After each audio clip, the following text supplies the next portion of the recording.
Vamos agora então à primeira pergunta. Missionário, qual a diferença entre pentecostal e o tradicional?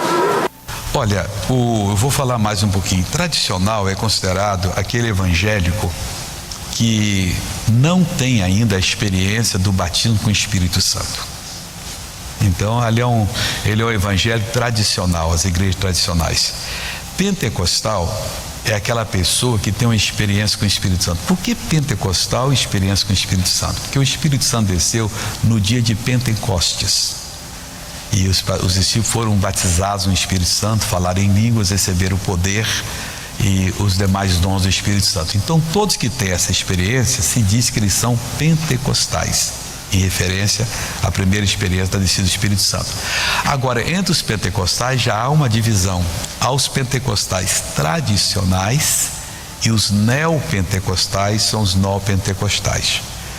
Os tradicionais eram muito agarrados, alguns deles já se modernizaram, a costume, agora roupas, a igreja até que separava, homem do lado, mulher do outro lado.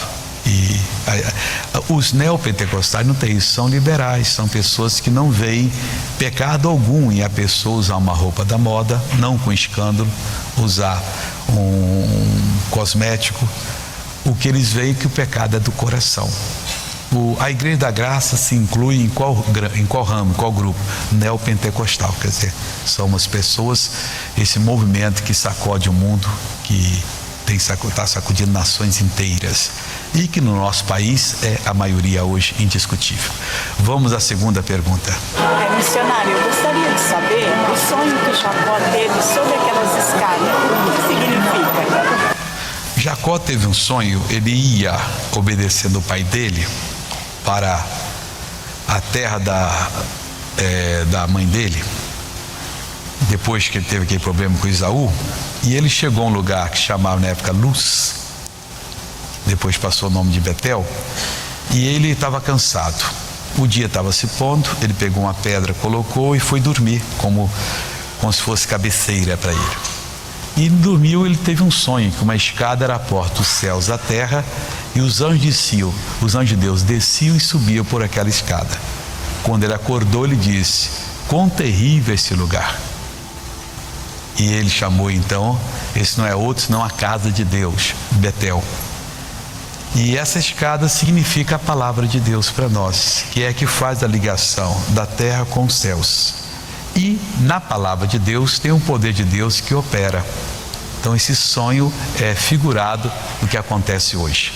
Porque a gente ora para uma pessoa, como aconteceu lá na Áustria, eu já contei aqui em outros programas. O Alcir ficou abismado. Ele não é acostumado, convidaram ele para ir na igreja com o evangelho, e a Áustria, o evangelho é muito pequeno, e chegando lá, grandalhão de quase 2 metros, Jesus operou nele, ele veio à frente e disse: olha, o negócio é sério, eu tive um acidente, eu não lembro, foi 5 ou 7 anos, a minha perna ficou insensível, às vezes na rua eu parava, tá aqui, e agora voltou a sensibilidade.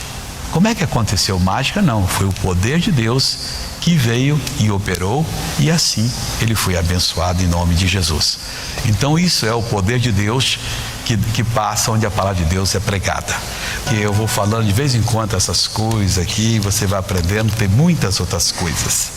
A questão do cabelo, o apóstolo Paulo, ele até exigiu que a mulher não orasse sem véu, tinha que colocar o véu. E por que ele exigiu do véu? Já estou falando outra coisa, você nem perguntou, mas um dia você vai encontrar e vai perguntar.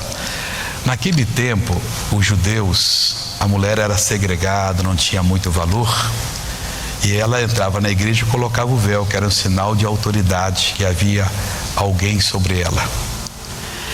E os judeus então praticavam isso. Na igreja cristã, como nós não tínhamos mais obrigações com esses regulamentos religiosos, as pessoas estavam adorando livremente, as mulheres vinham e faziam isso.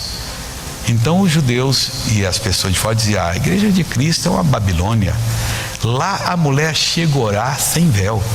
Aí pode ser: eu não permito isso, tem que colocar o véu. Mas isso era costumes, não tem nada a ver uma coisa com a outra. A questão, por exemplo, de usar maquiagem, essas coisas. Algumas pessoas pegam, porque diz que Sara servia a Deus, e as mulheres deviam imitar, não no frisar do cabelo, na compostura das vestes, essas coisas. Mas não quer dizer que seja pecado.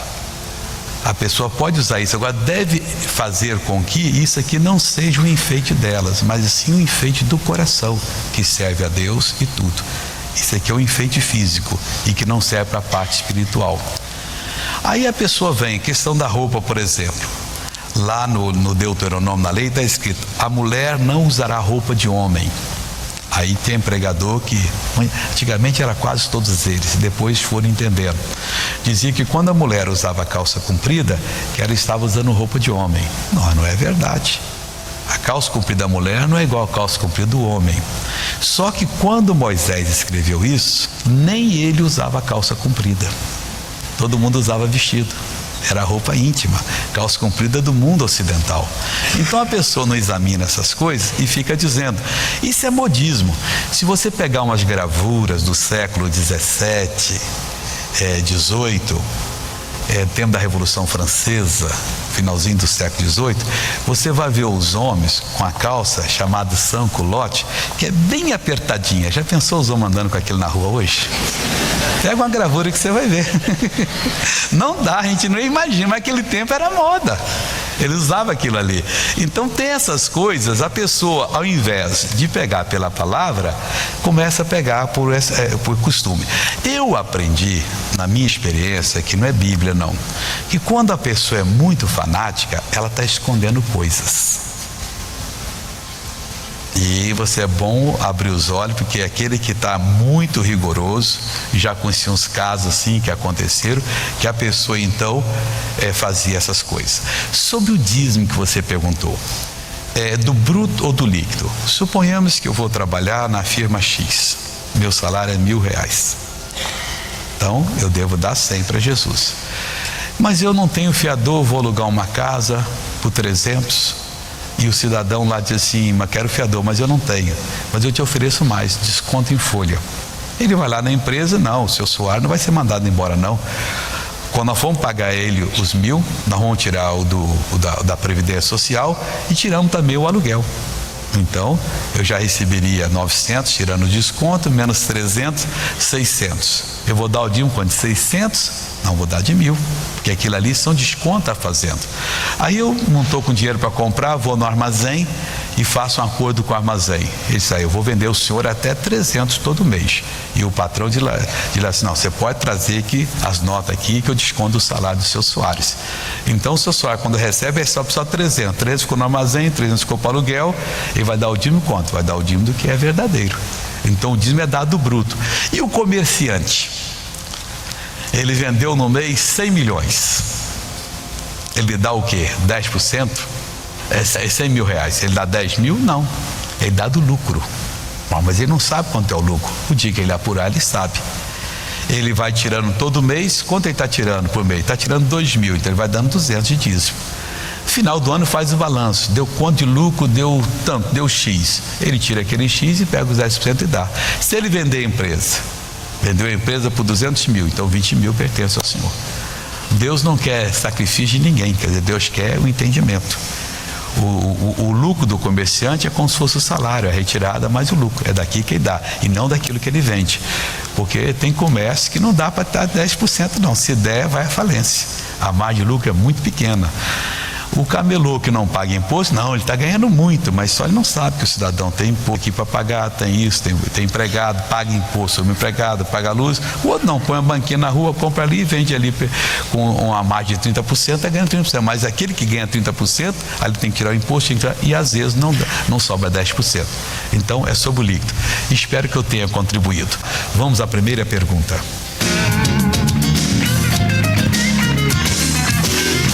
Eu já fui evangélica, agora eu não sou mais. Agora eu só tenho uma dúvida. Para a pessoa receber uma bênção, precisa fazer o voto? Você quer bênção no que eu nada com o evangelho? Existem pessoas que não entenderam ainda, pessoal. Eu vejo que a pessoa, quando se desvia, é porque ela não teve o conhecimento de quem é Jesus. A pessoa, quando cai em adultério, quando cai em desonestidade, ela não conhece Deus, porque se conhecesse, ela faria igual o Zé do Egito. Quando a mulher de Potifar pôs a mão nele, deixou a capa na mão dela e saiu fugindo. Ele poderia ter sido um malandro, já que o homem era o tesoureiro do faraó e ter uma vida muito boa, segundo os padrões do mundo, mas uma vida muito má diante de Deus, ia passar a eternidade no inferno. Então ele buscou a Deus. Quando a pessoa não conhece Jesus, ela faz essas coisas. Desvia, deixa de vir à igreja. Não estou interessado não.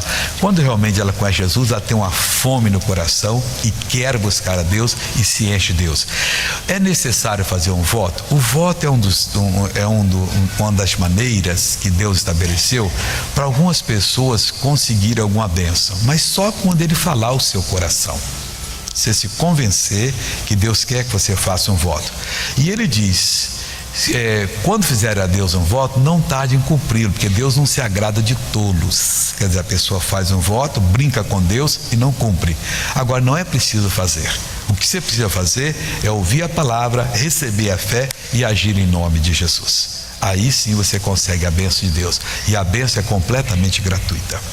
Vamos à segunda pergunta. Missionário, o que é o homem tolo que a Bíblia cita? Eu não entendi bem a pergunta dele. Omitor?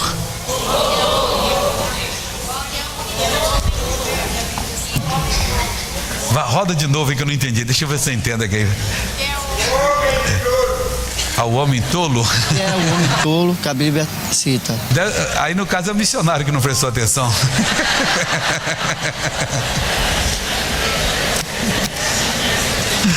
Tudo bem, repetiu a pergunta. O homem tolo é aquela pessoa que ouve a palavra de Deus, senta aqui e Deus fala com ele. Não vou aceitar Jesus agora não, porque eu estou muito novo. Quanta gente morre nova? Morre, vai para o inferno. Quantas pessoas acontece isso? Aquela pessoa que Deus vem e revela para ele que ele pode ser uma bênção. Ele entende que Deus vai prosperá-lo e não toma posse da palavra de Deus, e continua dando um duro tremendo, sofrendo, e diz: Deus, você não vai me ajudar? Eu falei aqui que eu ia te ajudar daquela maneira, você foi lá porque quis. Não é preciso nada disso. O homem tolo ou a mulher tola é aquele que Deus diz que quem estiver na prostituição, no homossexualismo, na bebedeira, na desonestidade, 1 Coríntios 6:10, não erreis, nem os devassos, teria 10 pecados, herdarão de Deus. E a pessoa sabe disso e continua. Deus, eu não tenho força, me perdoa. Essa é a pessoa tola. É a pessoa que despreza a palavra de Deus. Edifica uma casa sobre a areia, a mesma coisa que fosse. Quando vem a provação, que virá mais ou mais tarde, a casa é destruída. Tudo que ele fez foi de água abaixo. E o homem prudente, aquele que edifica sobre a rocha, sobre a palavra de Deus, aquilo que Deus falou. Pode vir a chuva que vier, essa pessoa não cairá em nome de Jesus. Vamos agora abrir o coração. Eu acho você muito tímida, muito bobinha. E primeiro procurado um pastor, terminou o culto, ele atende, alguém atende e faz a coisa. Segundo, que você tem que praticar o que diz a palavra de Deus. Agora hoje, na nossa lei, e aí você talvez desconheça isso, pensão põe na cadeia o pai que não dá pensão na hora. É só você ir no fórum da sua cidade, onde fica o juiz, os promotores, procurar a defensoria pública. Se não tiver, fala logo com o promotor, mas chega a dar licença, eu tenho que falar com esse homem hoje. E chega e conta sua história. Na hora ele faz um pedido ao juiz, o juiz manda buscar o cidadão lá, ou ele paga na hora e vai para a cadeia. Não tem esse negócio, pois o filho do mundo tem que criar, ué. Que história é essa? Você tem um ano sem pagar a pasta, não precisa nada disso não, e você não precisa gastar nada com advogado. Tem a defensoria pública lá que faz isso de graça para você, onde não tem, o próprio promotor toma conta da coisa. E se não tiver, tem que falar com o doutor juiz. O pessoal leva você diante do doutor juiz lá, não precisa tremer não. O que houve? Doutor juiz, aconteceu isso, o homem toma providência na hora. Você em 24 horas já está comendo lá a sua comidinha tranquila, pagando as suas contas e vivendo com dignidade. E para arranjar um emprego, arranjar tudo, Basta você pedir a Deus que Deus abra as portas em nome de Jesus. Acerta Deus, não fica tímido não, que os pastores gostam de conversar. Pode ser ter esse pastor perto da sua casa, tem prazer em ter as pessoas. Se não tiver, procura uma igreja da graça que o nosso pastor tem. E se não tiver, a gente manda ele embora. Pronto. O homem de Deus tem que ser do povo, amém? Não pode ficar longe do povo.